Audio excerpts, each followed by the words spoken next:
Let me ask you something honestly. How many problems in your life started not because of what you did, but because of what you said?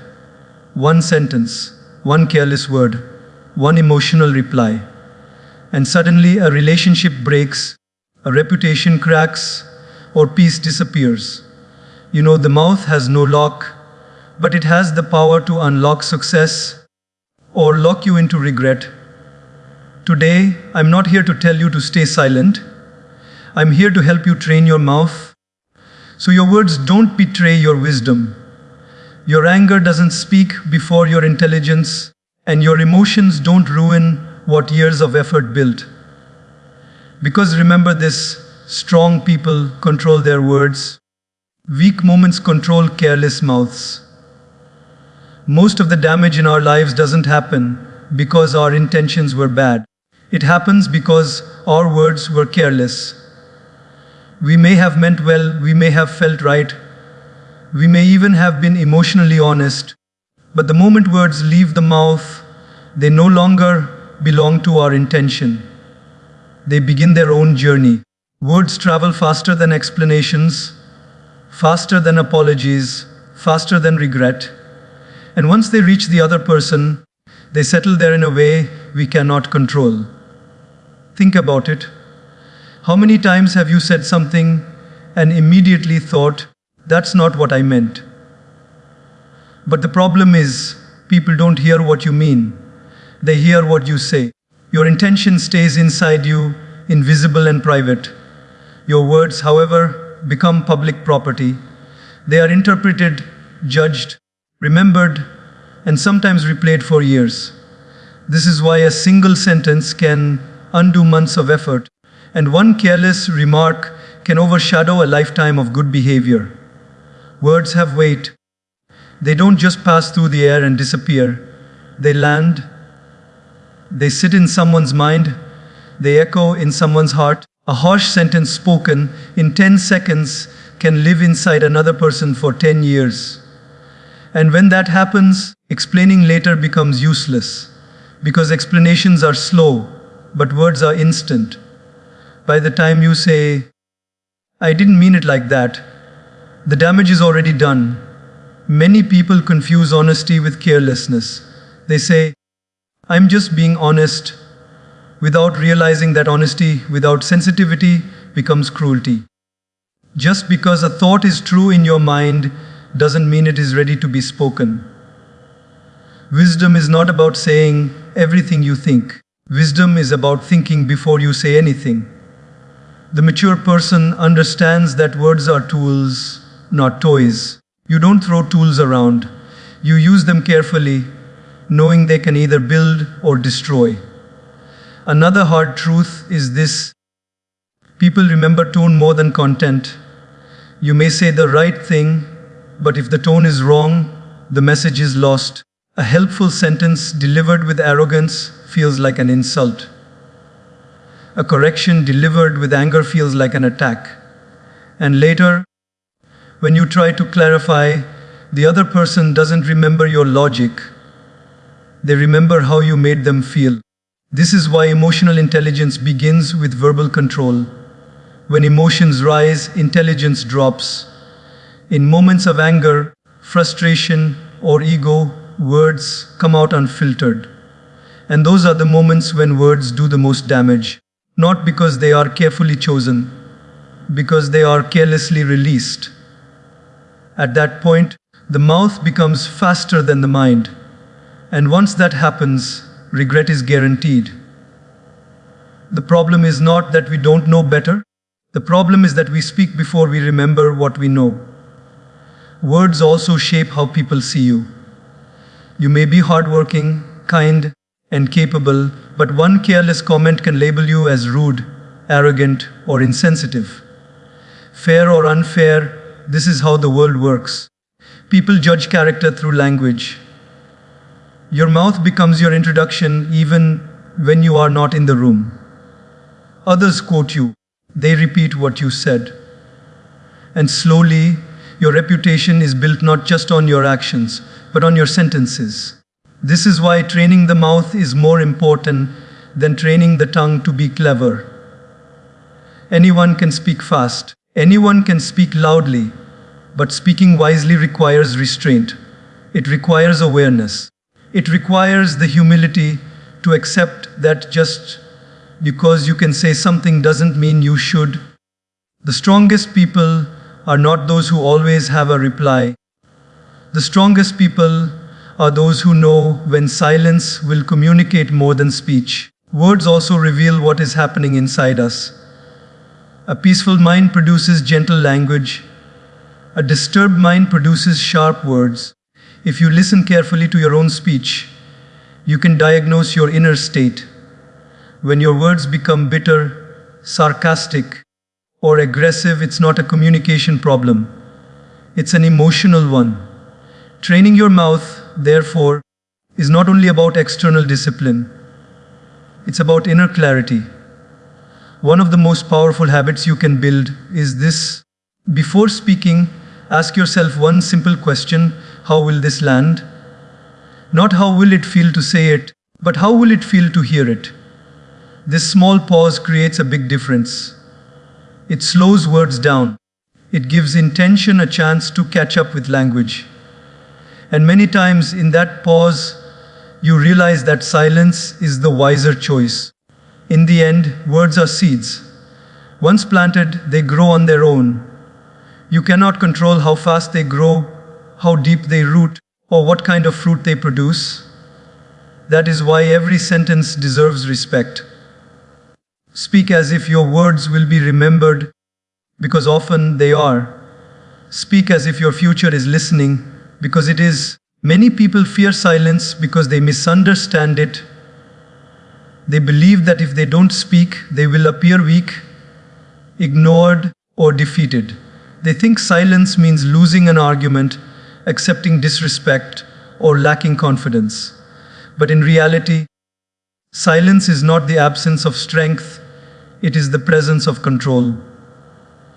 Silence is not what happens when you have nothing to say.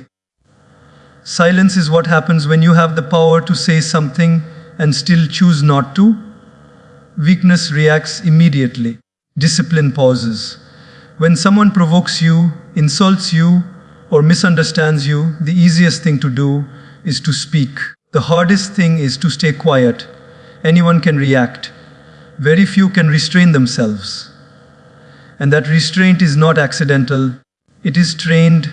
Just like muscles grow when you resist weight, inner strength grows when you resist unnecessary speech. Silence protects your dignity. The moment you start explaining yourself to people who are committed to misunderstanding you, you lose power. Not every accusation deserves a response. Not every opinion needs correction. Not every battle is worth fighting. Silence allows you to step back and ask, is this conversation adding value to my life or stealing peace from it? Often, silence is the decision to value peace over pride. There is also a deep confidence hidden inside silence. People who are unsure of themselves feel the need to justify everything. They talk excessively to prove their worth. But people who are secure don't rush to defend their image. They know that character doesn't need loud announcements. When you are comfortable with who you are, silence becomes natural. You don't panic when misunderstood because you trust time, consistency, and actions to speak on your behalf. Silence also prevents regret. Many of the sentences we wish we could take back were spoken too quickly. Words released in emotion cannot be retrieved. Silence, on the other hand, gives emotions time to settle. It creates a buffer between feeling and speaking. In that space, wisdom has a chance to enter. Often, what felt urgent to say in the moment feels unnecessary after a few minutes of silence. There is power in not giving immediate access to your thoughts. When you speak everything you think, you give people control over your emotional state. Silence keeps your inner world protected. It allows you to observe instead of engage, to understand instead of attack. Through silence, you gain information. You notice patterns. You see intentions. And with that awareness, when you finally do speak, your words carry weight. Silence is also a form of self-respect. It tells the world that your energy is valuable, that not everyone deserves your reaction, that your peace is not cheap. When you respond to every comment, every provocation, every criticism, you allow others to decide how you feel. Silence takes that power back. It says, I choose where my attention goes. Many conflicts escalate not because the issue is big, but because words keep feeding the fire. Silence removes oxygen. Arguments die when one person refuses to fuel them. This is not avoidance, this is intelligence. You are not running away, you are rising above. Silence doesn't mean you agree. It simply means you refuse to participate in chaos. It's important to understand that silence is not permanent withdrawal. It is selective engagement. Knowing when to speak and when not to is a sign of emotional maturity. Silence today can make your words tomorrow more impactful. When someone who is usually quiet speaks, people listen. Why? Because silence has created credibility. Silence also strengthens self-awareness. When you stop speaking, you start listening to others and to yourself. You notice your triggers. You understand why certain words upset you. This inner observation is impossible when you are constantly talking. Silence turns attention inward, and that inward attention leads to growth. In a world where everyone is shouting to be heard, silence becomes rare and therefore powerful. It unsettles people. It confuses those who expect reaction. It exposes those who rely on drama. Silence forces others to confront themselves instead of feeding off your response. Choosing silence does not mean suppressing yourself. It means expressing yourself wisely. It means understanding that timing matters more than volume.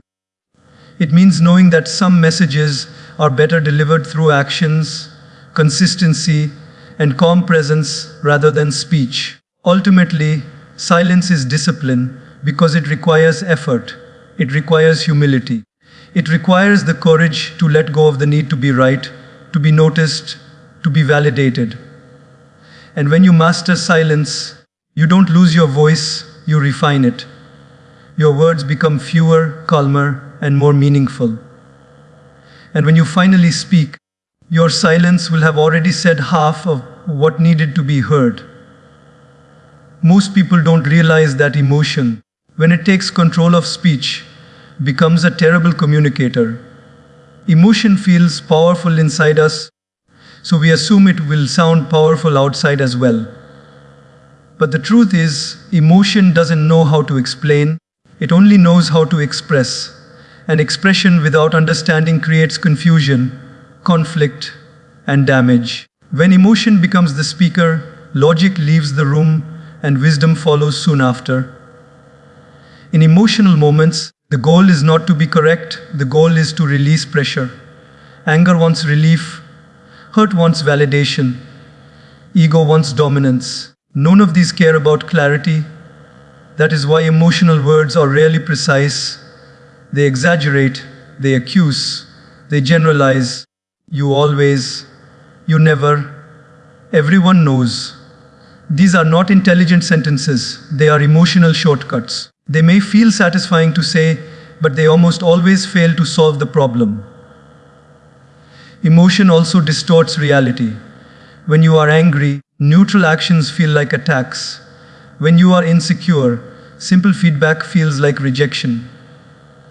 When you are jealous, harmless conversations feel like betrayal. In that state, the mouth does not report facts, it reports feelings. And feelings, while valid, are not always accurate. Speaking from emotion means you are sharing a temporary internal storm, as if it were permanent truth. Another danger of emotional speech is that it escalates situations instantly. Calm words invite discussion, emotional words invite defense. The moment your tone becomes sharp, the other person stops listening and starts protecting themselves. At that point, communication breaks down. You may still be speaking, but no one is receiving the message. You are talking to release emotion, not to create understanding. Emotion also removes filters. Thoughts that would normally stay inside suddenly rush out. Sarcasm replaces clarity. Volume replaces reason. Personal attacks replace problem solving. And once these words are spoken, they cannot be edited. You may apologize later, but the original emotional impact remains. People forgive, but they rarely forget how you made them feel in an emotional moment. Many people believe that speaking from the heart is always good. But a heart without calm is not a guide, it is a reactor. A calm mind speaks from understanding, an emotional mind speaks from impulse. This is why the same person can say something wise in the morning and something destructive in the evening. The difference is not intelligence, it is emotional state. Emotion also turns conversations into competitions. When emotions rise, the focus shifts from solving the issue to winning the argument. Listening disappears. Interrupting increases. The mouth tries to dominate instead of communicate. At that stage, even silence from the other person feels threatening because emotion interprets everything as opposition. One of the most important skills in life is learning to delay speech when emotions are high. This delay is not suppression, it is regulation. It allows the emotional wave to pass so that reason can return. Strong people don't deny emotion, they manage it. They feel deeply, but they speak carefully. They understand that not every feeling deserves immediate verbal expression. Emotion is useful as a signal, not as a speaker.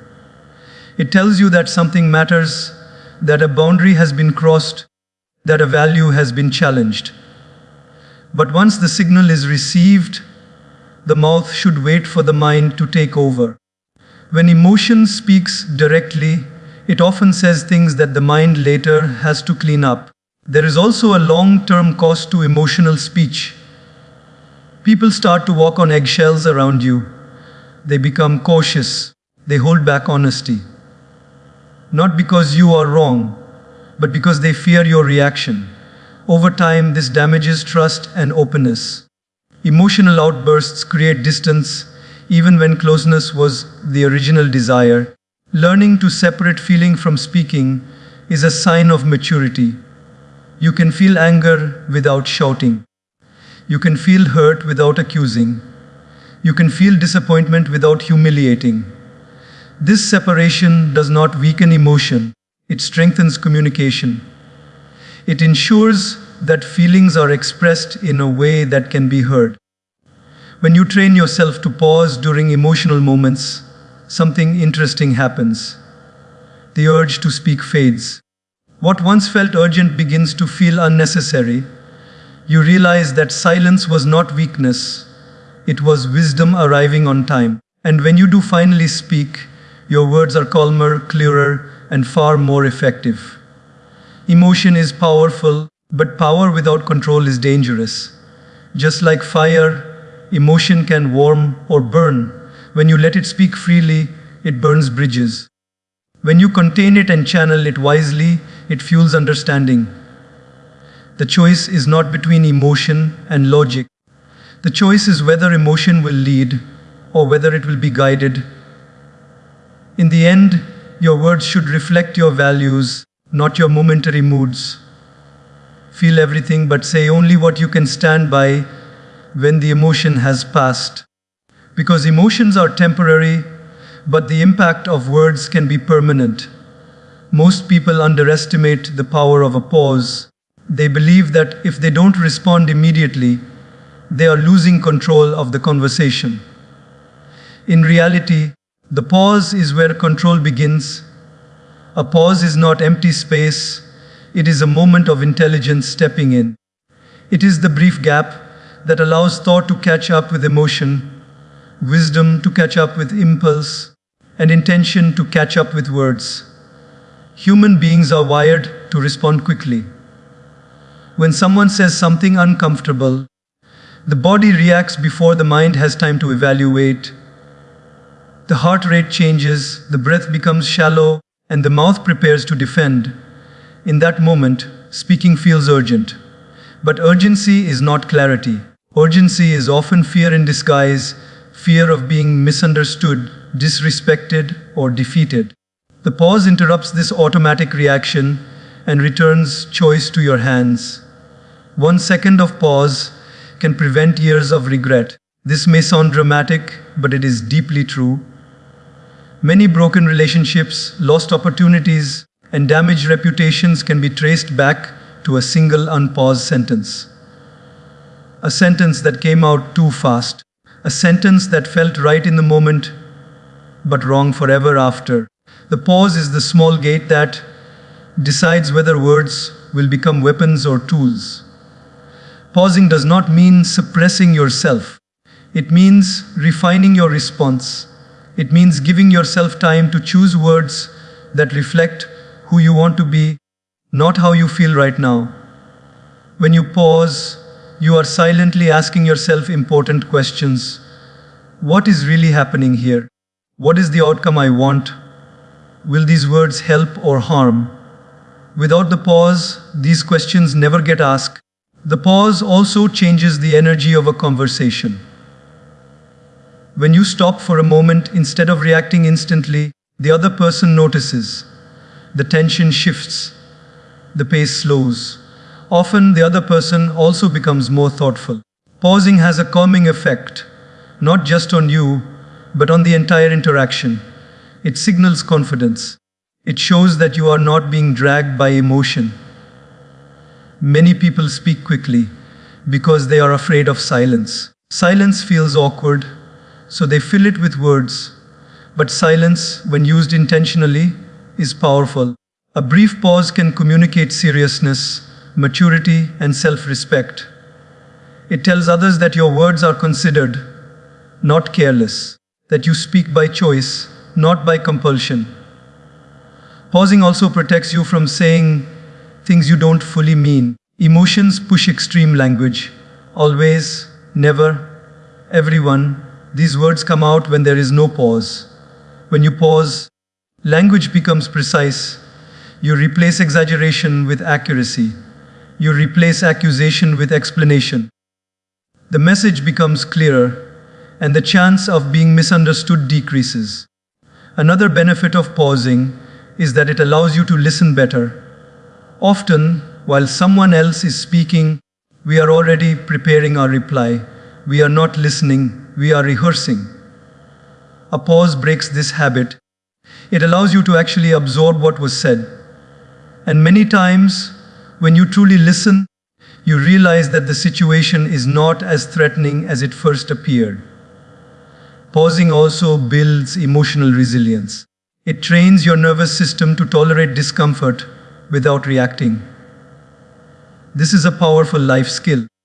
When you can sit with an uncomfortable feeling without immediately speaking, you gain inner stability. You are no longer controlled by every emotional wave. You become grounded. And grounded people communicate better. In difficult conversations, the pause becomes even more important. When emotions are high, the risk of miscommunication increases. A pause gives you time to lower the emotional temperature. It prevents conversations from turning into arguments. It keeps discussions from becoming personal attacks. The pause acts like a filter, catching words that don't need to be spoken. Some people worry that pausing makes them look unsure or weak, but in reality, rushed speech is often a sign of insecurity. Confident people are comfortable taking their time. They don't feel the need to prove themselves with immediate answers. They trust their ability to respond thoughtfully. The pause is a quiet display of self-assurance. Over time, practicing the pause changes your communication style. You speak less, but you say more. Your words become intentional. People begin to take you seriously. Not because you are loud, but because you are deliberate. Your responses feel grounded instead of reactive. The pause is especially powerful in moments of conflict. When someone is trying to provoke you, a pause breaks their strategy. It denies them the reaction they expect. Often, the conflict loses momentum simply because you didn't respond immediately. The pause creates space for the situation to de-escalate naturally. Learning to pause is a discipline. It requires awareness and patience. But once mastered, it becomes a natural part of how you speak. You no longer rush to fill silence. You no longer fear a moment of stillness. You understand that the pause is not a gap, it is a guard. In the end, pausing before you speak is not about saying less. It is about saying what matters. It is about ensuring that your words represent your values, not your impulses. A single pause may seem insignificant, but its impact is immense. Because in that pause, you choose who is speaking, your emotion, or your intelligence.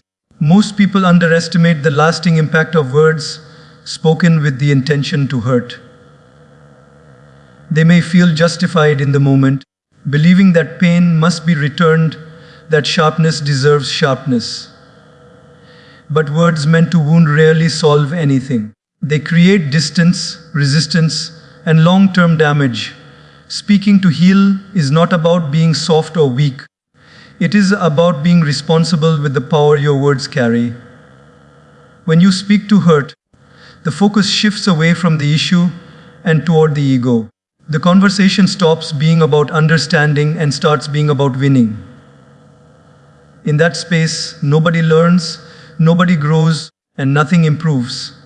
Hurtful words may provide temporary emotional relief, but they leave behind resentment that quietly grows. Healing words, on the other hand, aim to repair rather than dominate. They seek clarity instead of control. Healing language does not mean avoiding difficult conversations. It means choosing words that address the problem without attacking the person. There is a difference between saying, "You always ruin things," and saying, "This situation hurt me, and I want us to understand it better." The first sentence closes doors. The second opens them. Both express emotion, but only one invites resolution. Words that heal are rooted in awareness. They acknowledge feelings without assigning blame. They focus on experience rather than accusation. This kind of speech requires emotional maturity because it demands vulnerability. It is easier to attack than to explain how something affected you. Yet explanation leads to connection, while attack leads to isolation. When your intention is to heal, your tone naturally softens. You speak slower. You listen more. You leave space for the other person to respond. Healing words create safety. They allow others to lower their defenses and engage honestly. Hurtful words, by contrast, trigger protection. Once someone feels attacked, they stop listening and start surviving the conversation. Many relationships suffer not because the issues are big, but because the language is careless. Small misunderstandings become deep wounds when words are sharp. Over time, these wounds accumulate. Trust erodes, emotional distance grows. Speaking to heal prevents this buildup. It addresses problems early, gently, and clearly. Healing speech also requires knowing when to delay words. Sometimes the most healing choice is not to speak immediately. When emotions are high, even well-intentioned words can come out wrong. Waiting until calm returns ensures that what you say will help rather than harm.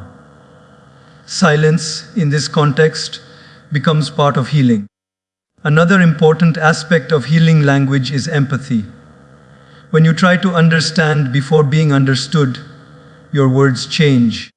You stop speaking from judgment and start speaking from curiosity.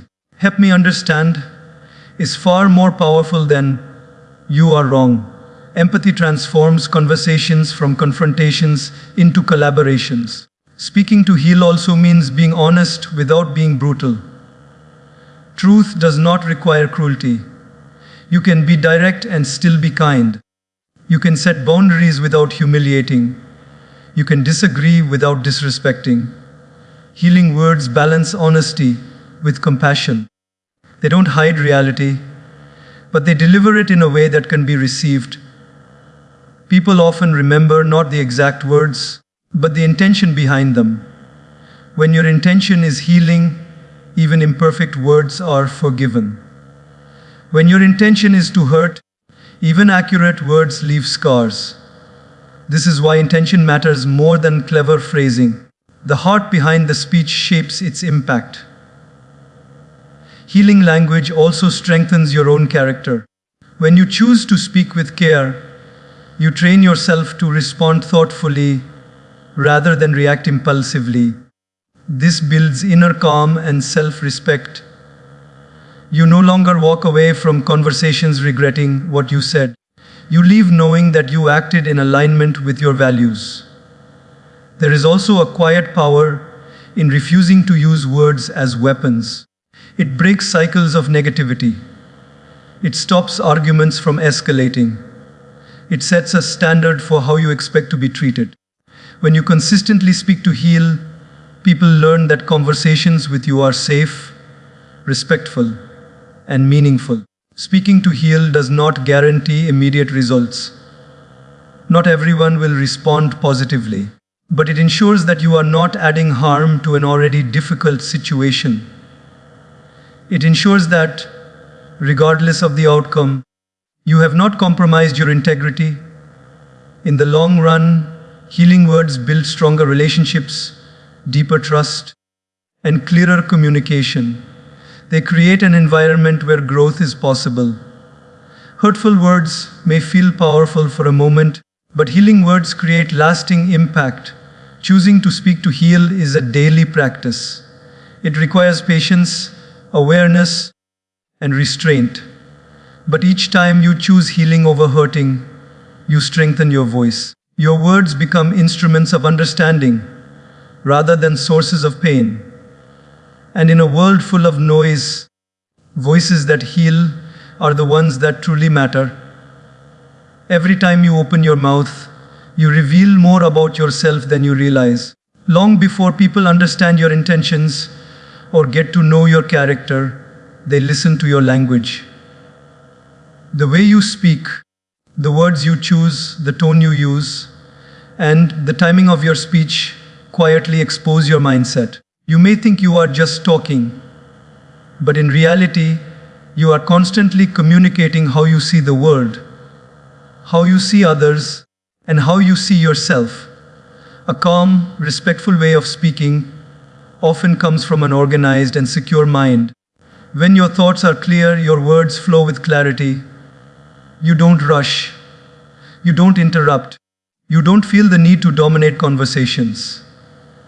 This does not mean you are passive, it means you are grounded.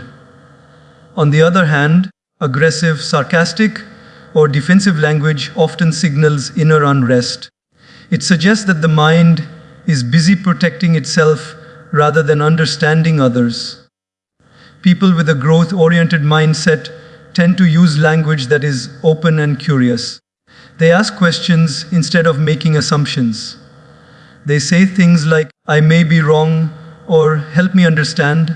These phrases reflect humility and confidence at the same time. In contrast, a fixed or insecure mindset often uses absolute language, always, never, everyone. Such words close the door to dialogue. They reveal a need to control rather than to learn. The mouth also exposes emotional maturity. When someone can disagree without becoming disrespectful, it shows inner stability. When someone can receive feedback without becoming defensive, it shows self-awareness. These qualities are not hidden, they are audible. You can hear maturity in patience, in pauses, and in thoughtful responses. You can hear immaturity in interruptions, raised voices, and personal attacks. Language also reflects how much responsibility a person takes for their life. Those who avoid responsibility often use blaming language. They point fingers, shift fault, and speak as if life is happening to them. Their words are full of excuses and complaints. Those who take ownership use different language. They acknowledge mistakes. They focus on solutions. They speak about what they can control rather than what others did wrong. Even humor reveals mindset. Healthy humor lifts the room. It does not belittle or humiliate. Insecure humor often relies on sarcasm, mockery, or putting others down. This kind of speech may get laughs, but it also exposes unresolved insecurity. The mouth cannot hide what the mind hasn't healed. Your language also shapes how people treat you.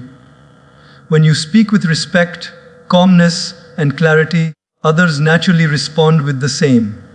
When your words are chaotic, aggressive, or careless, people either push back or pull away.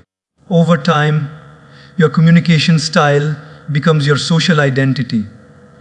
People know what to expect from you based on how you speak. One of the most powerful realizations is that you can change your mindset by changing your language. The relationship works both ways. Just as your thoughts influence your words also influence your thoughts. When you intentionally choose calmer, more respectful language, your inner state begins to shift. Speaking kindly, even when you don't feel calm, slowly trains the mind toward calmness. Listening to yourself speak is a powerful form of self-awareness. Pay attention to your tone when you are stressed. Notice the words you use when things don't go your way. These moments reveal your inner patterns. Instead of judging yourself, observe. Awareness is the first step to growth. Once you hear your own mindset in your speech, you gain the ability to refine it. People often try to impress through vocabulary or volume, but true impact comes from authenticity and clarity. A centered mindset doesn't need fancy words. It communicates simply and effectively. Such speech carries confidence without arrogance. It does not rush to prove itself. It trusts that its value will be felt. Your mouth also reveals how you handle power. When someone speaks down to others, interrupts frequently, or dismisses opinions, it shows insecurity masked as authority. True strength speaks with inclusion. It listens. It acknowledges. It invites contribution. These habits reflect inner confidence, not weakness. Over time, people may forget your achievements, but they remember how you spoke to them. They remember whether they felt respected or diminished.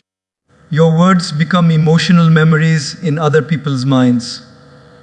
These memories are shaped not by what you intended, but by how your language made them feel. Training your mouth, therefore, is not just about better communication. It is about inner alignment. It is about making sure that your words reflect the person you want to be. When your language and your values match, your presence becomes powerful. You don't need to demand respect. Your words naturally earn it. In the end, your mouth is like a mirror. It reflects your inner world to the outer one.